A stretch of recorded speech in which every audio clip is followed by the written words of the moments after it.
শোনো, আমরা আজকে আবার আগের মতন আমরা ক্লাস শুরু করি। ঠিক আছে, আমরা ইতিমধ্যেই তোমাদের গণিত বইয়ের অনুশীলনী 13.1-এর আমরা ইতিমধ্যে 5 থেকে 8 পর্যন্ত সমস্যা আমরা সমাধান করি, ঠিক না?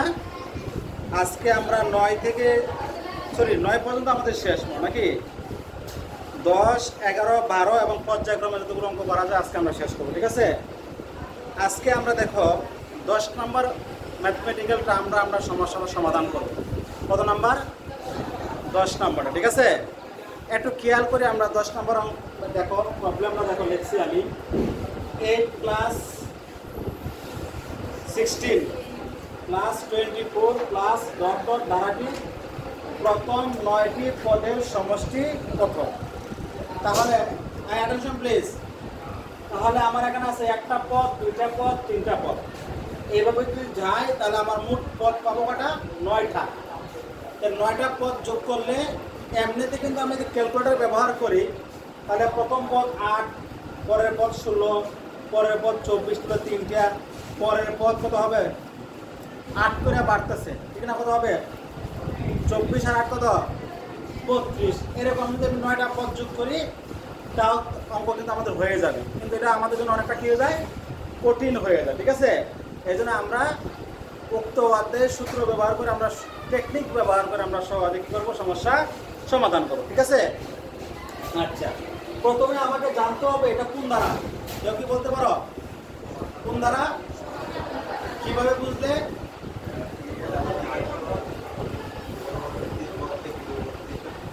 হ্যাঁ বলো, জোরে বলো।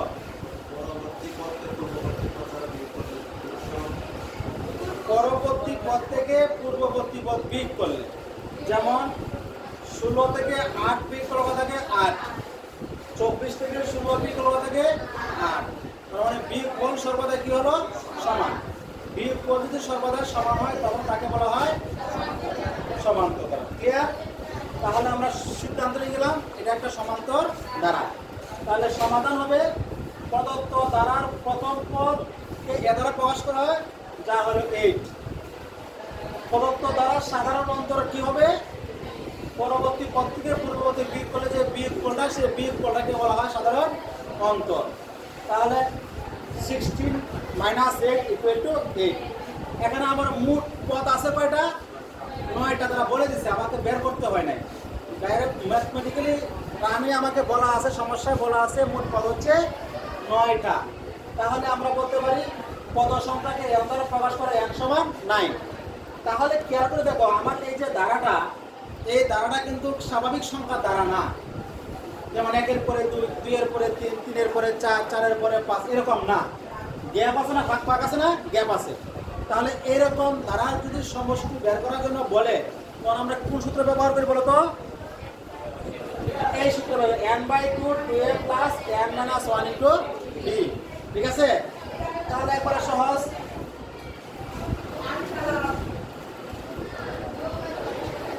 শোনো, আমরা যা বলতেছিলাম, তাহলে n/2 2a + n - 1 * b। n এর মান কত? 9। 9/2 2 * a এর মান কত? 8 প্লাস n এর মান কত? 9 -1 b এর মান কত? 8। তো 9/2 2 আর 8 এর গুণ করলে কত হয়? 16 প্লাস 9 থেকে 1 চলে গেলে কত? 8 আর এখানে আছে 8 গুণ। তাহলে পাইলাম কত? 16 যোগ 8 আর 8 গুণ করলে কত হয়? 64, 64। তাহলে 64 আর 16 যোগ করলে হয় কত? 80। 80 কে 2 দ্বারা ভাগ করলে ভাগফল কত হয়? 40।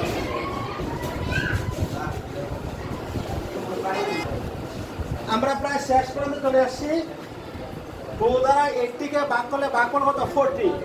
তাহলে 40, তো 9 × 40, 40 আর 9 গুণ করলে 360। ঠিক আছে, ক্লিয়ার? সবাই কি বুঝতে পারছো? তাহলে আমার এই ম্যাথমেটিক্যাল টার্ম সলভ হলো। এখন আমরা, আচ্ছা ঠিক আছে, আমরা এক কাজ করি, এখন আমরা আরেকটা প্রবলেম আমরা এখন সলভ করব। ঠিক আছে, প্রবলেমটা কি দেখো, সবাই ক্লিয়ার করো।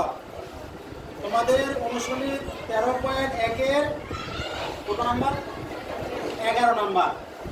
5 plus 11 plus 17 plus 23 plus dot dot dot plus 59 equal to what, মানে কত? ঠিক আছে, অর্থাৎ এরকমভাবে দাঁড়ানো যাচ্ছে। লাস্ট পদটা কত? 59 দেওয়া আছে। তাহলে এখন আমার মূল টার্গেট হচ্ছে আমার মোট এখানে পদ আছে কটা, এটা খুঁজে বের করা। কথা কি বুঝে আসছে? কারণ মোট পদ যদি আমি না জানি তাহলে আমার সমস্যাটা বের করতে পারবো না। কথা কি বুঝতে পারছেন? তাহলে এখন আমার মূল টার্গেটটা কি বলতো?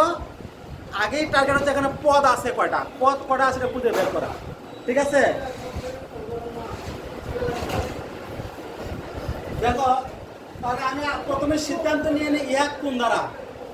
সিদ্ধান্তের মধ্যে আসছে, দেখো প্রথম পদটা আছে কত? 5, এরপর কত? 11, 11 থেকে 5 বিয়োগ করলে বিয়োগফল কত? 6, 17 থেকে 11 বিয়োগ করলে বিয়োগফল কত? 6। তার মানে এখান থেকে আমরা সিদ্ধান্ত নিলাম যে ইহা একটি সমান্তর দ্বারা, ইহা একটি সমান্তর দ্বারা। ক্লিয়ার? তাহলে আমি দেখলাম, দেখো সমাধান। প্রদত্ত দ্বারার প্রথম পদকে আমরা প্রকাশ করি কি দ্বারা? এ দ্বারা। এ সমান 5, গুড। প্রদত্ত দ্বারা সাধারণ অন্তরকে আমরা কি দ্বারা প্রকাশ করি? ডি দ্বারা। তাহলে 11 থেকে 5 বিয়োগ করলে কত হয়? 6। এখন আমি আমার এখানে মোট পদ আছে কয়টা এটা আমি জানি না, কিন্তু আমার একটা কি আছে?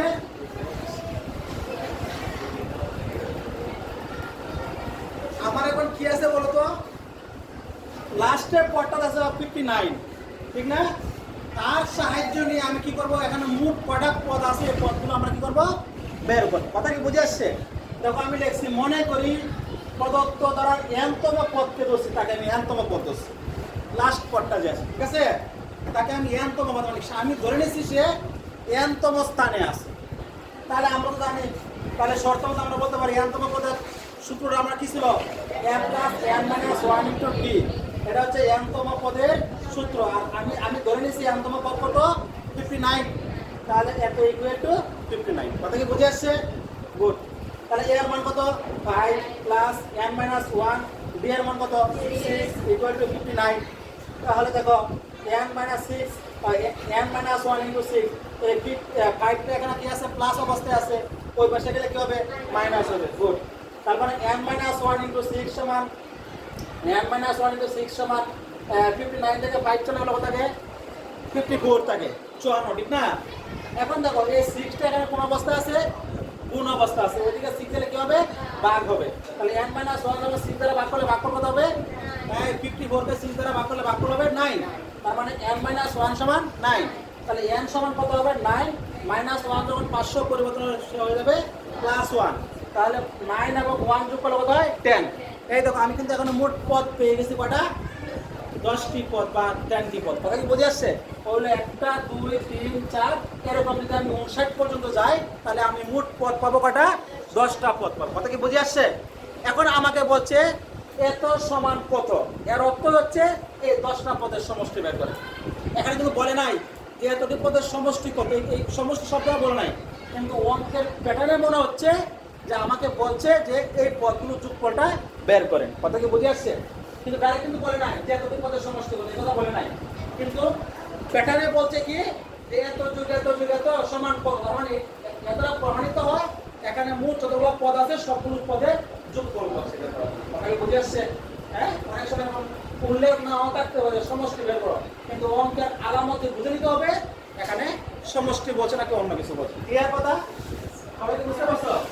ওকে, এখন আমরা একবারে সহজ দ্বারাটি সমষ্টির সূত্র আছে আমার জানা আছে কত? n/2 2a plus n minus 1 into d। এই অঙ্কের জন্য, এই অধ্যায়ের জন্য এই সূত্র একবারে ফরজে আইন মুখস্থ করতে হবে। ঠিক আছে? আর হলো এটা a plus n minus 1 into d। আরেকটা সূত্র ছিল সমষ্টি বের করা n ইনটু n প্লাস 1/2। এটা এত বেশি কাজ লাগতেছে না, শুধু এই দুইটাই বারবার কাজে লাগতেছে। তবে ওইটাও দরকার আছে এই অধ্যায়ের জন্য, কিন্তু দুইটা সূত্র বেশি কাজে লাগতেছে। এটাই একবারে আয়ত্ত করতে হবে যেন কোনো ক্রমেই পরীক্ষার হলে গিয়ে দেখো অঙ্ক পারে কিন্তু সূত্র মনে নাই। ঠিক আছে? ফলাফল বড় বড় ডিম। কথা কি বুঝে আসছে? তাহলে এখান থেকে আমরা বের হইতে পারি, দেখো n এর মান কত? 10, 2 প্লাস 2 এর মান 5 5 প্লাস n এর মান 10 মাইনাস 1 d এর মান 6 একবারে সব 10 কে 2 দ্বারা ভাগ করলে 5 2 আর 5 গুণ করলে হবে 10 প্লাস 10 থেকে 1 গেলে হবে 9 9 আর 6 এ গুণ করলে হবে 54 54 আর 10 যোগ করলে হবে 64 64 আর 5 এ গুণ করলে হবে 320 সবাই কি বুঝতে পারছো? কারো কোনো অসুবিধা হয়েছে কিনা? এমন কোনো আল্লাহর বান্দা বা বান্দে আছো যে বুঝো নাই? হ্যাঁ, তোমরা সবাই ভালো স্টুডেন্ট। হ্যাঁ, ওকে, তাহলে এই প্রবলেম আমরা সলভ, ঠিক আছে।